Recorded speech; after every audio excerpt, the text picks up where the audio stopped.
자, 요거는 이제 과거에 좀 내용입니다. 예전에 한 3, 4년 전만 하더라도 증시가 좀 안 좋게 되면은 바로 우리가 반사적으로 가는 게 방산주.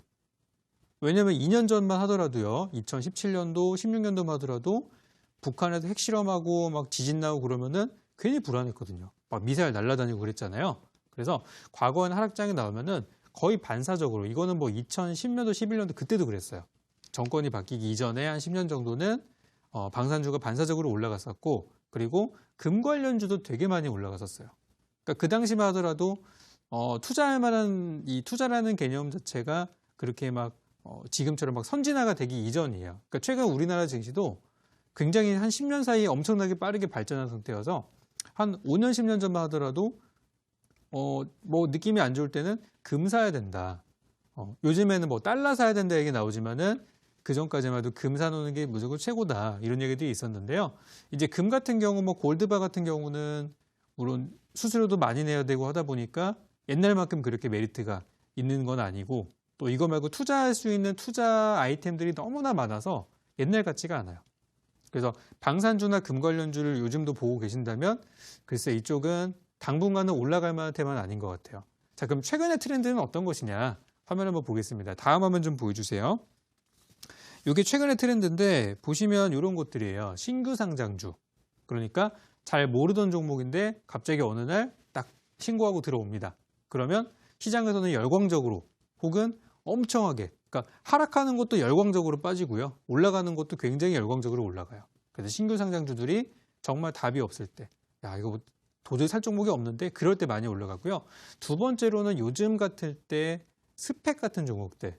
그러니까 스펙이라는 거는 쉽게 말하면은 어떤 기업의 인수합병을 목적으로 한 그런 이제 법인을 얘기를 하는 건데, 보통 이 회사와 어떤 회사가 합병을 해가지고 증시에 상장을 하게 되는 거예요. 그러니까 신규 상장이랑 비슷한 개념이지만 이름을 달고 오는 게 아니라 중간에 합류하는 그런 개념으로 보시면 돼요. 근데 이제 스펙에 대한 정보가 많이 없음에도 불구하고 이 스펙주들의 대부분 시가총액이 100억 원이 안 돼요.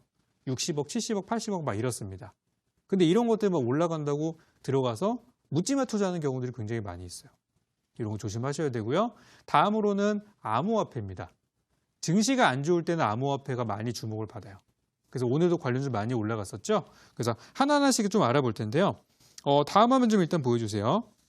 여기 이제 보시는 거는 스펙 관련된 종목의 한 종목의 차트를 제가 가지고 왔는데요. 아마 오늘 스펙 투자하신 분들 중에 돈 버신 분들 아무도 없을 거예요. 특히 어제 종가 매수했다. 혹은 어제 사서 수익이 나서 너무 좋았는데 어제 안 팔았더니 오늘 망했어요 하시는 분들이 너무나 많아요. 이거거든요, 지금. 이쪽 종목들의 특징이 이 시가총액이 너무 작기 때문에 사람들이 조금만 몰려도 올라갔다가 조금만 팔아도 빠져요. 그러니까 한 뭐 시가총액이 만약에 뭐 50억이다 그러면은 한 5억 원만 들어갔다 빠져도 주가가 전체 시가총액의 한 10% 정도 되는 물량이니까 출렁하는 거는 만들 수 있다는 얘기예요. 그래서 저런 것들은 누군가 빠져나가기 시작하면은 와장창 무너지는 경우가 있기 때문에 이런 거 조심해야 된다. 그래서 종목에 대한 정보를 모르는 상태에서 묻지마 투자는 하지 마시라는 얘기고요. 다음 화면 좀 보여주세요. 다음은 제가 예전부터 많이 강조드렸던 신규 상장주입니다.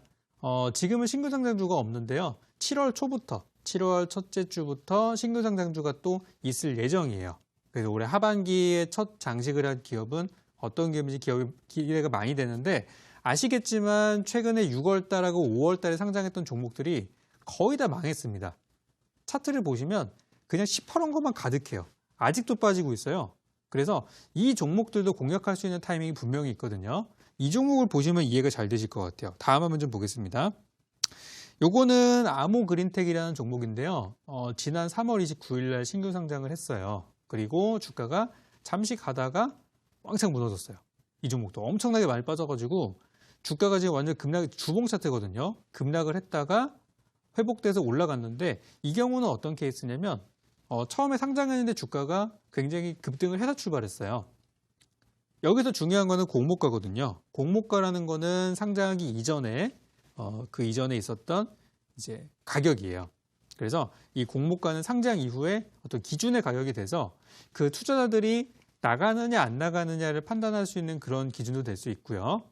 그래서 보통 이제 공모가 밑으로 내려가게 되면은 이 회사 입장에서 이전에 투자했던 사람들, 상장하기 이전에 투자했던 사람들이 투자했는데 공모가를 지키지 못하고 빠져버렸어요. 그러면은 이 종목에 대한 신뢰도도 많이 잃어버릴 수 있고 굉장히 여러 가지 문제들이 있기 때문에 보통 공모가 아래에 있을 때 주가가 바닥을 다지고 올라간다고 하면은 보통 그런 타이밍은 좀 좋은 기회라고 봐요. 그래서 지금 최근에 5월달, 6월달 상장했던 종목들 중에 공모가 밑에 빠져가지고 헤매는 종목이 있다면 바닥을 찾고 다시 공모가를 회복하는 그 타이밍을 한번 좀 노려보시면 좋을 것 같아요. 그래서 실제 이 아모그린텍이라는 종목도 공모가를 깨고 내려간 다음에 3주 뒤에 그 자리를 돌파를 했어요. 그러니까 2주, 3주 정도는 굉장히 고통스러운 구간. 개인 투자자분들은 아이고 힘들어, 아이고 던지고 나가야겠다. 이런 구간들이고 한 3주 동안 횡보하면 거의 팔고 나가십니다. 그리고 가격 회복하고 나서 공모가 회복한 이후로 그 뒤로 한 달 동안 40% 정도가 올라갔어요. 그래서 이제 뭐 그 뒤로도 빠지긴 했습니다만 어쨌든 주가를 봤을 때 신규 상장주는 공모가 이하에서가 굉장히 중요하다는 말씀을 드립니다. 그리고 이제 다음 화면 좀 볼게요.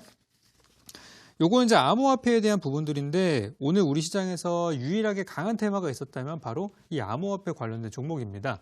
이 종목은 굉장히 간단해요. 암호화폐 시세 한번 보시고요.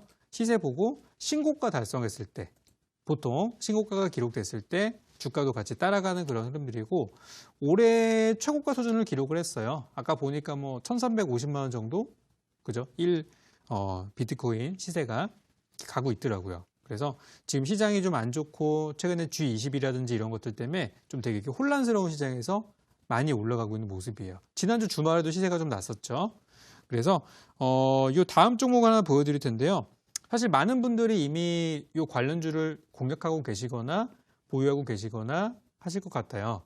저는 이제 오늘 아까 말씀드린 요 세 가지 대안 투자 중에서 여러분께 요 종목 한번 드리면 어떨까라는 생각이 들어서 오늘 제가 준비한 종목의 차트를 한번 좀 먼저 보여드릴 텐데요. 다음 화면 좀 보여주세요. 자, 이제 이렇게 생긴 종목입니다.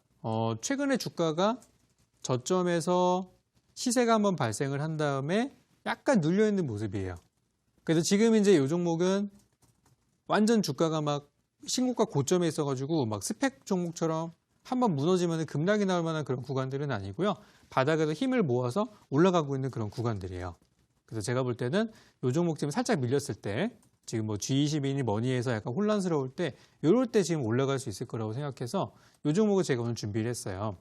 그래서 최근에 뭐 어제 제 공개 방송 오신 분들 같은 경우도 제가 오늘 바로 수익 낼 수 있게 단기주 드렸던 거 기억나시죠? 어제 제가 미세먼지 관련주를 하나 드렸는데 바로 오늘 목표가 도달했어요. 그래서 오늘은 이제 그 후속주로 이것도 제가 볼 때 빠르게 움직일 것 같아요. 그래서 이 종목을 준비를 좀 했고 어떤 종목인지에 대한 자세한 내용들은 11시 반 공개 방송 오시는 분들께만 제가 상세하게 알려드리도록 하겠습니다. 그래서 오늘은 저는 어려운 장에서 투자할 수 있을 만한 대안 투자에 대한 얘기를 좀 나눠봤고요.